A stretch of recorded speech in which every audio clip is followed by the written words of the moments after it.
নমস্কার, আমি অর্ণব। জানেন, কদিন আগে দেখলাম সোশ্যাল মিডিয়ায় একটা পোস্ট ঘোরাঘুরি করছে। এ সমাজে যতভাবে নারীর শ্লীলতাহানি সম্ভব তার নিরিখে একটা স্কোরবোর্ড তৈরি করেছেন কেউ। যে যতখানি কষ্ট পেয়েছেন তার ভিত্তিতে 100-র মধ্যে নম্বর দিতে পারবেন।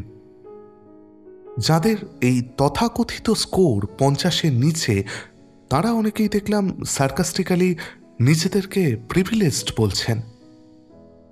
কথাটা যতবার দেখেছি বুকে এসে ছ্যাঁকা লেগেছে। জানেন, নারীর সুরক্ষা একজন মানুষের নিরাপত্তার মতো একটা বেয়ার মিনিমাম কবে জানি প্রিভিলেজ হয়ে গেছে। শরীরে খারাপ স্পর্শ টের পাওয়াটা কবে জানি সৌভাগ্য হয়ে গেছে, স্বাভাবিক নেই আর। দিন এগোচ্ছে টেকনোলজির কাঁধে চেপে, তার সঙ্গে আমরা বোধহয় পিছোচ্ছি একটা অন্ধকার যুগের দিকে। এর শেষ কোথায় কে জানে। যাক, মাফ করবেন হঠাৎ এই অসুস্থ সময়ে এসব কথা বলে মন ভার করে দেওয়ার জন্য। তবে কেন বললাম তা আজকের গল্পটা শুনলে বুঝতে পারবেন। শুরু হচ্ছে আমার আজকের নিবেদন মানিক বন্দ্যোপাধ্যায়ের গল্প গুন্ডামি।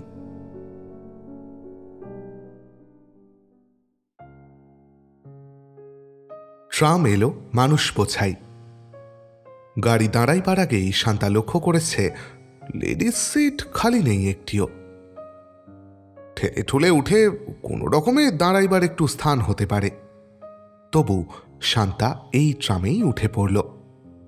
এই সময় এখানে আজকাল লেডিস সিট প্রায় খালি থাকেই না। সে আশায় থাকলে কটা ট্রাম ছেড়ে দিতে হবে তার কোনো ঠিক নেই। তার চেয়ে উঠে পড়াই ভালো। মেয়েরা কেউ হয়তো কিছু দূর গিয়ে নেমে যেতে পারে, পুরুষেরা হয়তো কেউ সিট ছেড়ে দিতে পারে।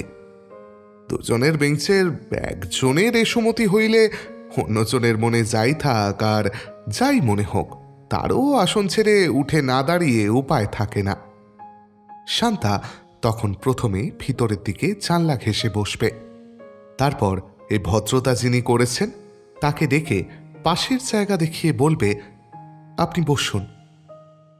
যদি কেউ ভদ্রতা করে। মেয়েদের জন্য রিজার্ভ সিটের ব্যবস্থা হওয়ার পর থেকে কি যেন হয়েছে পুরুষদের, কদাচিৎ এ ভদ্রতা পাওয়া যায়।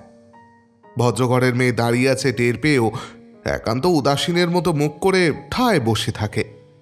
এরকম ভাব করে বলেই বিশ্রী লাগে শান্তার।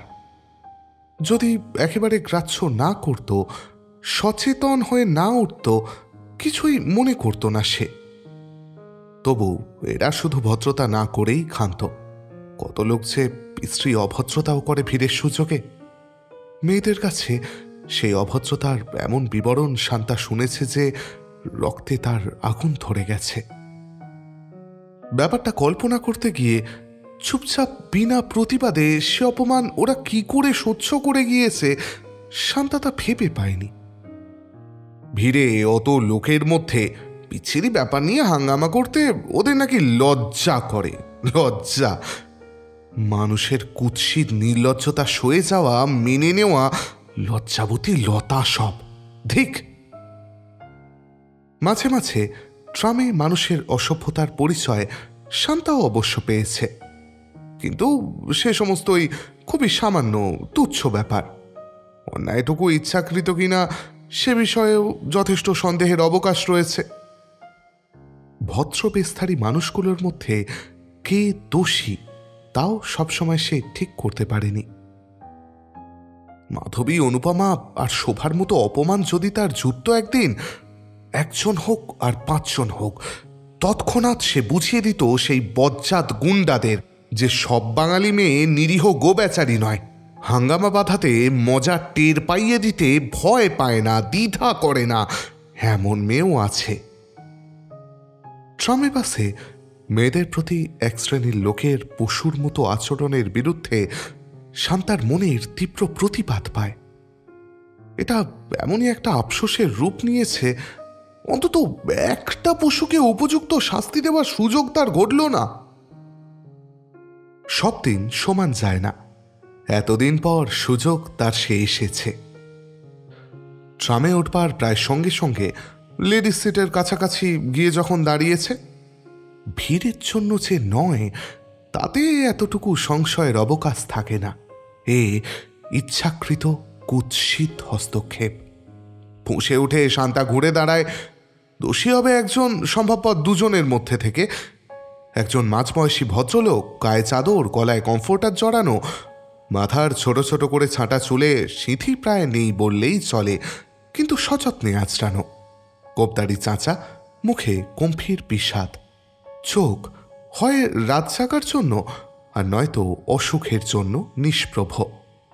তার পাশে দামি গরম কোট গায়ে এক যুবক, মাথার রুক্ষ চুল বাতাসে উড়ছে, চোখে চশমা, মুখে ব্রণের দাগ, আর ভদ্র জীবনযাপনে ভদ্র মানুষের মুখে যে একটি মৃত্যু বা কমনীয়তার আবরণ পড়ে, তার বদলে দুর্দান্ত বিশৃঙ্খল জীবনের ছাপ। তাকানিটাও স্পষ্ট আর উদ্ধত। রোগাটে গড়ন হলেও গায়ে বেশ জোর আছে বলে মনে হয়। ভদ্র জীবনযাপনে যেমন হয় না, শরীরটা সেই রকম শক্ত। বাঁ হাতে কাগজে মোড়া একটা বোতল ধরে আছে, মদের কিনা কে জানে। ডান হাতটা কোটের পকেটে ঢোকানো। কোটের পকেটে হাত ঢুকিয়ে রেখে বোতল ধরা বাঁ হাতের কবজি দিয়ে রডটা চেপে ট্রামের দোল সামলাচ্ছে।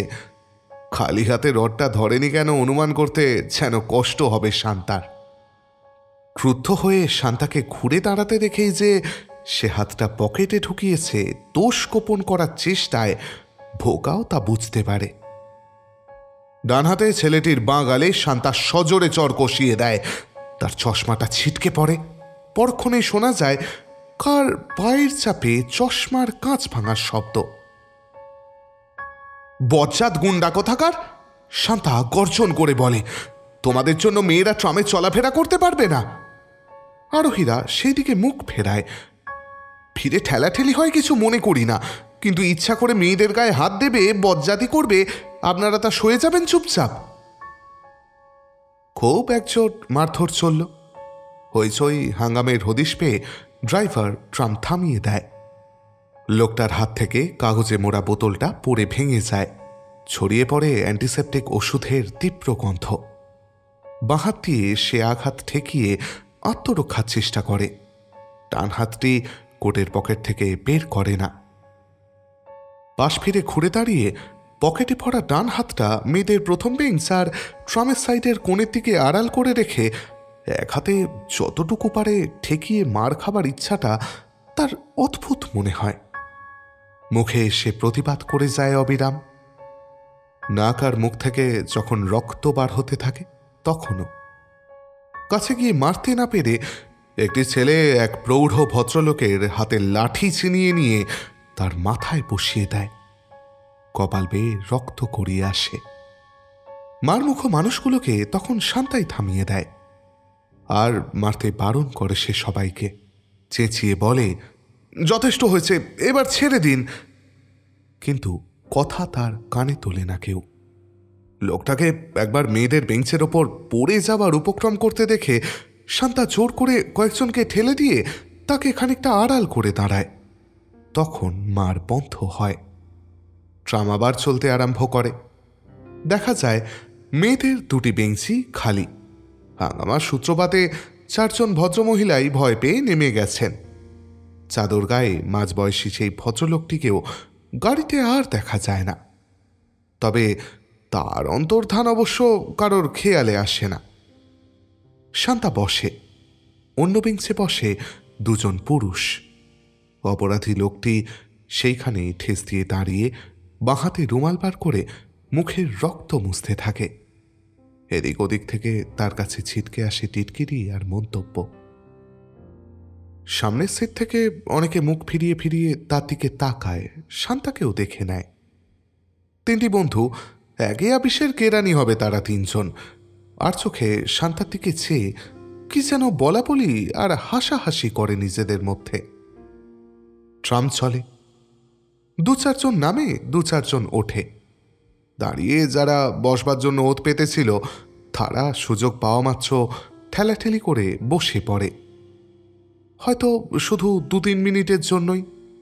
আপিস ক্লান্ত দেখে একটু বসেই যেন টিকিটের দাম উসুল করে আর ন্যায্য অধিকার আদায় করে আনন্দ লাভ করতে চায়। তারপর লোকে নামে বেশি, ওঠে কম। গাড়িতে ভিড় কমতে কমতে শেষে বসবার লোকের অভাবে 2-4টে সিট খালি পড়ে থাকে। একটা পাক পেরিয়ে যায়, মঠ এগিয়ে আসে।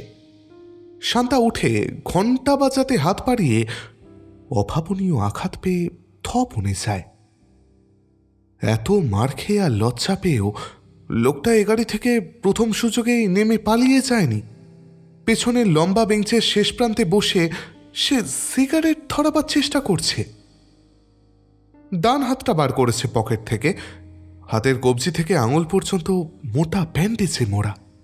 ওর বাঁ হাতে ওষুধের বোতল ছিল, হাতটা ছিল রডে ঠেকানো। ব্যান্ডেজ বাঁধা ডান হাতটা ছিল কোটের পকেটে। কি সর্বনাশ!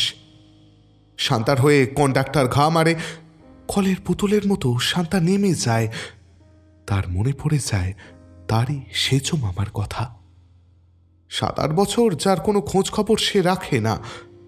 ট্রামের সেই চাদর গায়ে বিষণ্ণ গম্ভীর মাঝবয়সী ভদ্রলোকের মতো ছিল তার সেজো মামার বাইরের রূপটা।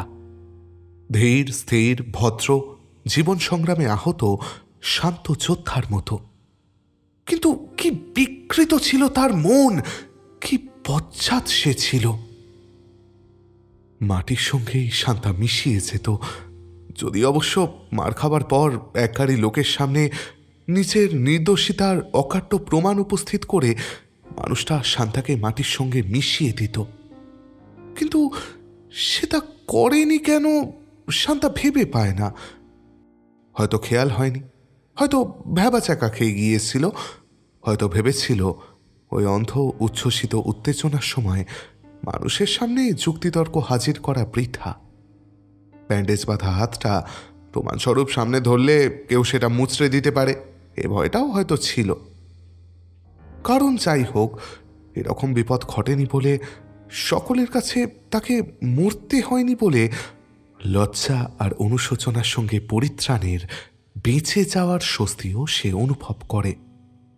মাটির সঙ্গে মিশিয়ে দেওয়ার মতো না হোক, লজ্জা তার খুব তীব্রই হয়েছে।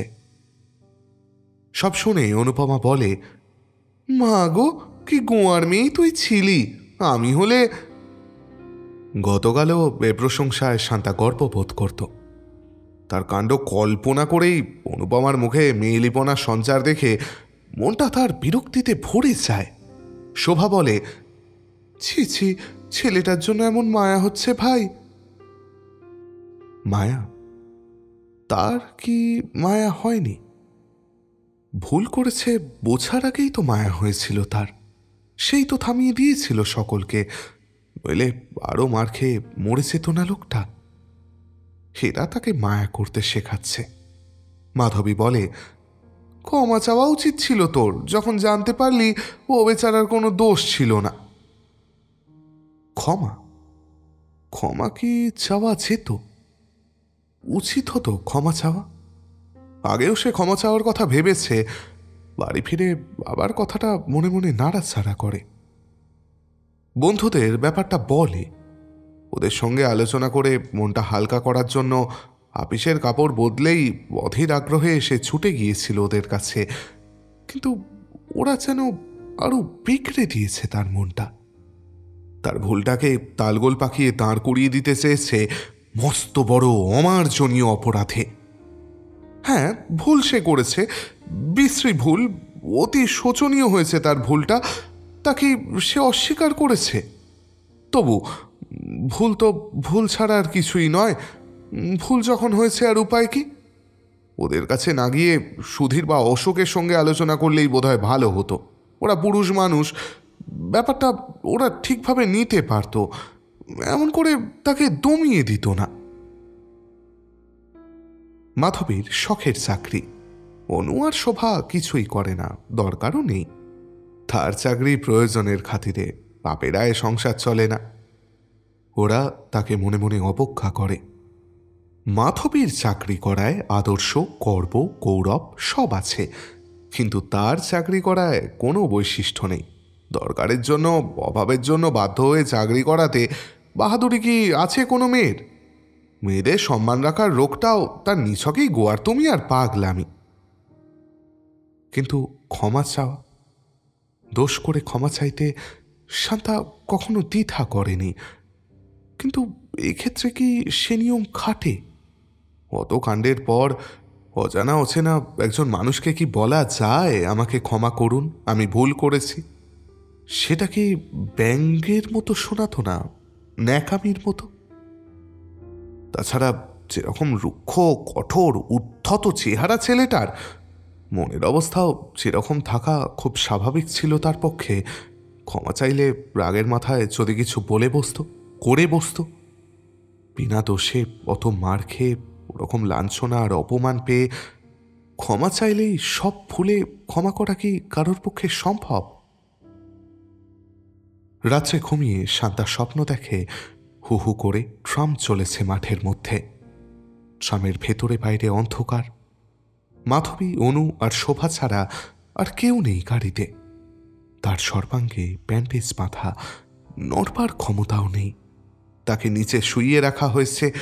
ট্রামের ঝাঁকুনিতে গড়িয়ে গড়িয়ে সে দরজার দিকে চলে যেতে থাকে।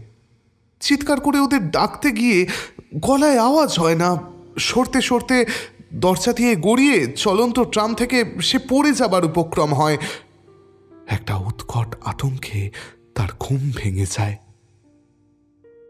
রাত্রে ভালো করে ঘুম না হওয়ার জন্য পরদিন হৃদয় মন একটু ভোতা থাকায় ঘটনাটা পিছিয়ে যায় কয়েক ঘন্টার চেয়েও অনেক বেশি দূর অতীতে। গুরুত্ব কমে যায়। বাপ মা ভাই বোনের টানাটানির সংসারের বাস্তবতা আজ তার বড় ভালো লাগে। আপিসে যেতে পথে সাথী পায়, পছন্দসই পুরনো একজন চেনা মানুষকে, অনেকদিন যার সঙ্গে দেখা হয়নি। আপিসেও সময়টা ভালোই কাটে। আপিসে একটি মেয়ে বলা মাত্র রাজি হয়ে তার সঙ্গে সিনেমা দেখে রাত করে বাড়ি ফেরে। বেশ ঘুম হয় রাত্রে। এমনই সাধারণভাবে দিনগুলো তার কেটে যেতে থাকলে ট্রামের ঘটনাটা অল্প দিনের মধ্যেই তার স্মৃতির জাদুঘরে চলে যেত, একটা বিশেষ স্থান পেত এই মাত্র। কিন্তু পরদিন থেকে ঘটনাটি জের চলতে থাকে দিনের পর দিন। যে টেনে চলতে থাকে দেহ মনে আহত ও লাঞ্ছিত অপরপক্ষ। বিকালে অফিস থেকে বেরিয়ে ট্রামের জন্য দাঁড়িয়ে আছে। যে ট্রামটা আসছে তাতে লেডিস সিট একটা খালি থাকবে কিনা ভাবছে। কোথা থেকে সে এসে দুহাত তফাতে দাঁড়ালো প্রতীক্ষারত কয়েকজনের মধ্যে, তার দিকে না তাকিয়ে। ডান হাতটি তেমনভাবেই পকেটে ঢোকানো, মাথায় সরু এক ফালি বাড়তি ব্যান্ডেজ। ওই সেদিন ট্রামে মার খাবার চিহ্ন। ট্রামে একটা লেডিস সিট খালি ছিল। শান্তা উঠল না। দাঁড়াবার জায়গা ছিল, সে উঠল না। পরের ট্রামে শান্তার সঙ্গে সে উঠল। শান্তার পর আরও দুজন পুরুষ যাত্রীর পিছনে। একটি অ্যাংলো মেয়ে নেমে যাওয়া পর্যন্ত শান্তা যতক্ষণ দাঁড়িয়ে রইল, দু তিনজন যাত্রীর ব্যবধান সে কমাবার চেষ্টা করল না, শান্তাকে আশ্চর্য ও বেশ খানিকটা নিশ্চিন্ত করে। প্রতি মুহূর্তে শান্তা অপেক্ষা করছিল সে তার গা ঘেঁষে এসে দাঁড়াবে এবং আর কোনো রকম একটা প্রতিশোধ নেবে সেদিনকার লাঞ্ছনার। এরকম কোনো উদ্দেশ্য নিয়েই যে লোকটা ট্রাম স্টপেজে তার প্রতীক্ষায় দাঁড়িয়েছিল, শান্তার তাতে সন্দেহ ছিল না। ওর মতলবটা কি না জানা থাকায় অজানা আতঙ্কে তার বুক ঠিপঠিপ করছিল। কিন্তু সে কিছুই করল না। গাড়ির ভিড় কমে গেলে সামনের সিটে বসা, ব্যান্ডেজ বাঁধা হাতটি বার করে জানালায় রাখা আর শান্তার পিছু পিছু ট্রাম থেকে নামাকে যদি কিছু না করা বলা যায়। পিছু পিছু বাড়ি পর্যন্ত যাবে তাতে কোনো সন্দেহ নেই। এইবার শান্তা ওর মতলবটা টের পায়। তার বাড়িটা চিনবার জন্য ও আজকে সঙ্গ নিয়েছে। ট্রামে এত লোকের মধ্যে কিছু করা তো সম্ভব নয়। আজ বাড়ি চিনে রাখছে, সুযোগ সুবিধা মতো একদিন শোধ নেবে। একটু এগিয়েই বাঁয়ে শান্তার বাড়ির রাস্তার মোড়। মোড় ঘোরবার সময় মুখ ফিরিয়ে সে দেখতে পায় না, লোকটি তার পিছু নেয়নি, ট্রাম স্টপেজেই দাঁড়িয়ে আছে। ভয়, ভাবনা আর অস্বস্তি নিয়ে শান্তা বাড়ি ঢোকে। সেদিন আর বাইরে যায় না। বাড়িতে কিছু বলবে কি বলবে না ঠিক করতে করতে আর বলা হয় না। বাড়ির লোক বড় হইচই করে সামান্য বিষয় নিয়ে। পরদিন আপিস যাওয়ার সময় দেখা যায় যুবকটি ট্রাম স্টপেজেই দাঁড়িয়ে আছে। আজ সে একা নয়, সঙ্গে একজন সমবয়সী যুবক, সুশ্রী চেহারা, পরিচ্ছন্ন বেশ, কাঁধে দামি শাল। আপিস টাইমে এখানেও ভিড় হয়, যদিও ডিপোটা হাতের কাছেই। শান্তার পেছনে ওরা ওঠে। শান্তার লেডিস সিট পেরিয়ে সামনের দুটো বেঞ্চ পরে বসে। মাথা নিচু করে দুজনে তারা কথা বলে। ছেলেটির সঙ্গী মুখ ফিরিয়ে প্রায় বিস্ফারিত চোখে শান্তার দিকে তাকায়। আবার গভীর আগ্রহ ভরে তার কথা শুনি, আবার তাকায়। শান্তার সর্বাঙ্গে ঘুরে বেড়াতে আরম্ভ করে পিছা আর আটশোলা। ফিরবার সময় সে একাই সঙ্গে আসে, পরদিনও সঙ্গে যায় এবং আসে একাই। পরদিন যাওয়ার সময় লোকটির সাথে থাকে সুন্দরী এক তরুণী।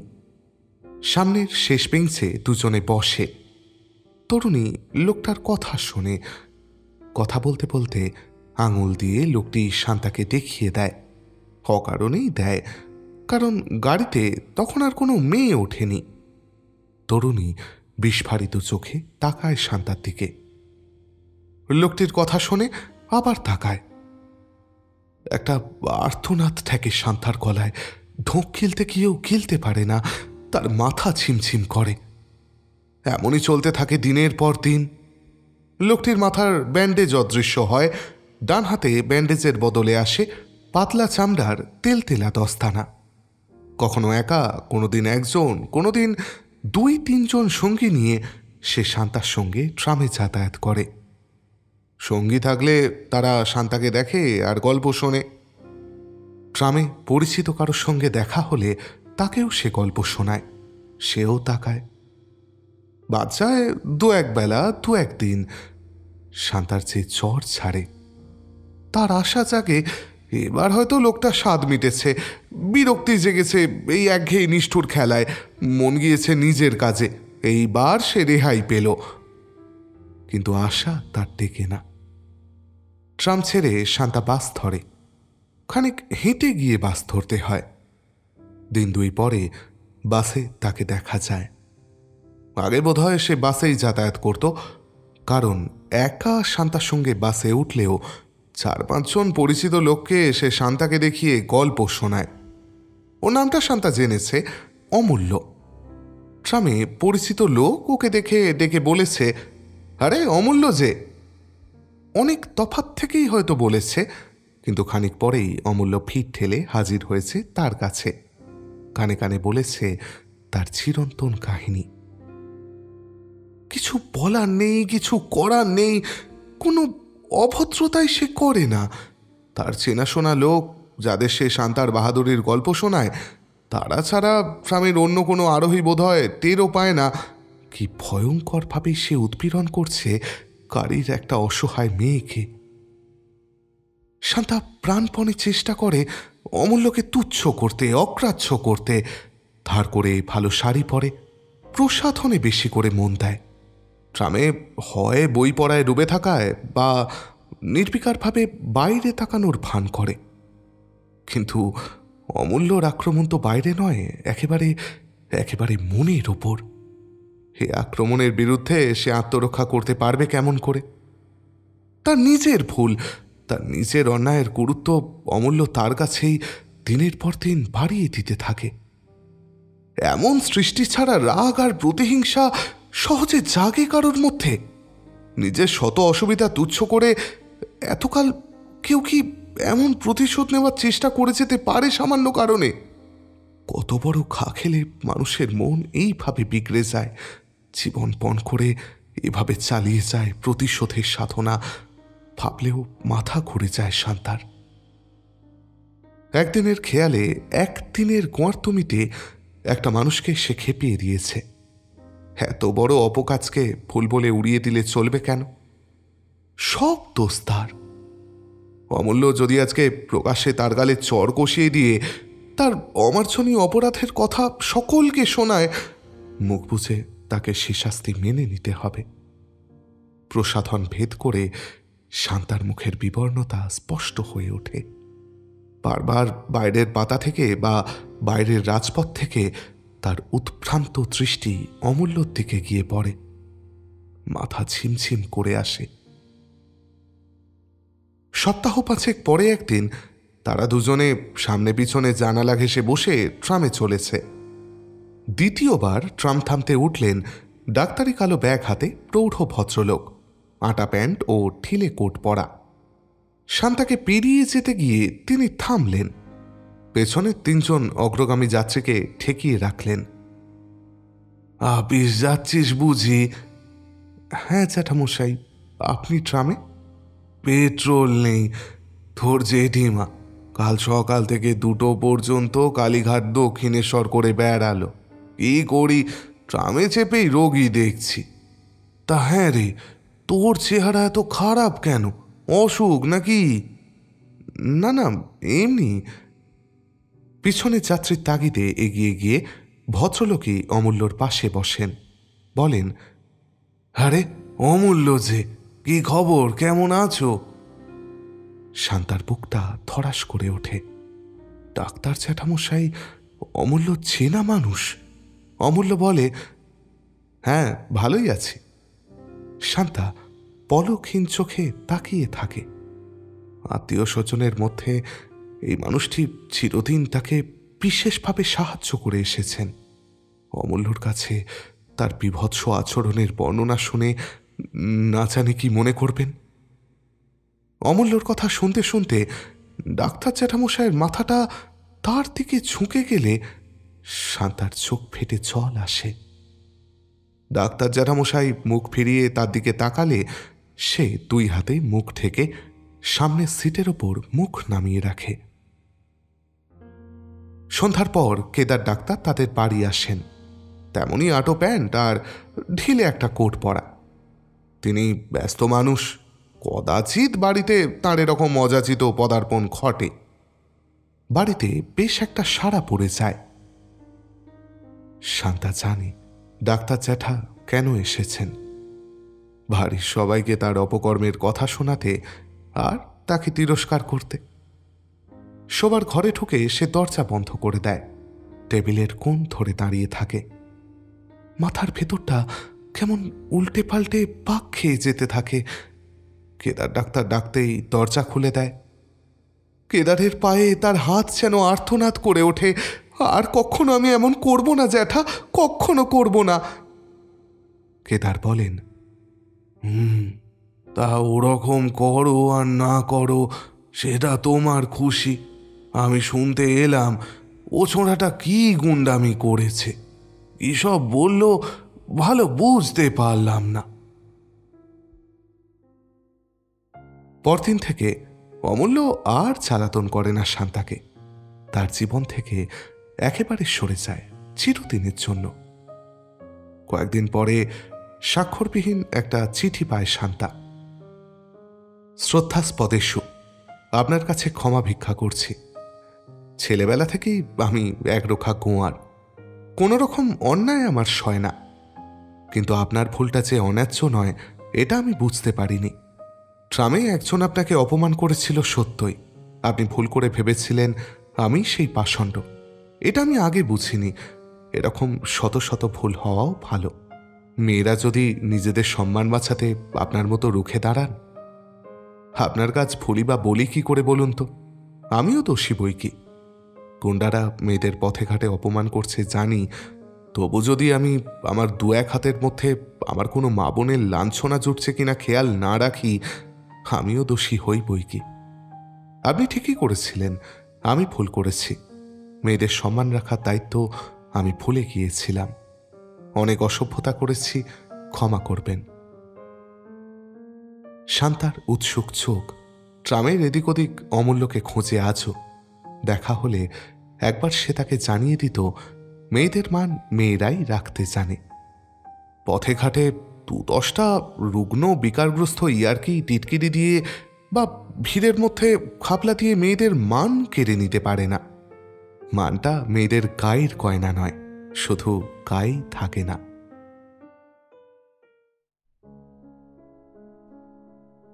তাহলে আমাদের আজকের গল্পের রীতি এখানেই। যে মেয়েরা আমাদের গল্প শোনেন তাদের উদ্দেশ্যে একটা কথা বলে চাই এই বেলা। এই অন্ধকার দিনে আপনারা ভালো নেই আমি জানি, তবে আপনাদের থেকে কম হলেও কিছুটা বিপদে আমরা, অর্থাৎ যে ছেলেদের মধ্যে আর কিছু থাক না থাক বিবেক আর মনুষ্যত্বটুকু আছে, তারাও আছি জানেন তো। টালিগঞ্জে আমার কিছু কাজ থাকে, আমাকে মাঝে মাঝে কলকাতা যেতে হয় স্টুডিওতে। তো এই স্টুডিও যাওয়ার জন্য আমি নর্মালি মেট্রো বা ট্রেন ব্যবহার করি। মেট্রো বা ট্রেনে আশেপাশে মেয়েরা থাকলে জানেন তো আমি তটস্থ হয়ে থাকি। এই বুঝি কারোর গায়ে হাত লেগে গেল। ভিড়ে ধাক্কা খেলে মনে হয় পদপিষ্ট হয়ে যায়, তাও ভালো, কোনো মেয়ের গায়ে যেন হাত না লেগে যায়। মেসেঞ্জারে সম্পূর্ণ ভুল বোঝাবুঝির কারণে ভাইরাল স্ক্রিনশট হয়ে যাওয়া তো লেগেই আছে। না, এই দোষ কোনো একটা নির্দিষ্ট জেন্ডারকে দেওয়া যায় না। পারস্পরিক জেন্ডারের দিকে আঙুল তুলে লাভ নেই বোধহয়। দোষ কিছু মানুষের আর একটা পুঁছতে থাকা সমাজের। আজকে যাওয়ার আগে একটা কথা বলে চাই, আপনারা নিজের লড়াই নিজে লড়ে নিতে জানেন বিশ্বাস রেখেই বলে চাই। কখনো যদি সাহায্য লাগে কোনো কারণে, আর যদি বিশ্বাস করতে পারেন, পুরুষ মানুষ না ভেবে না একজন ফেলো হিউম্যান ভেবেই একবার বলবেন, একসঙ্গে লড়ে নেওয়া যাবে। যাক, আজকে বিদায়, আবার দেখা হবে খুব শিগগিরই। ততদিন ভালো থাকবেন, ভালো রাখবেন। শুভরাত্রি।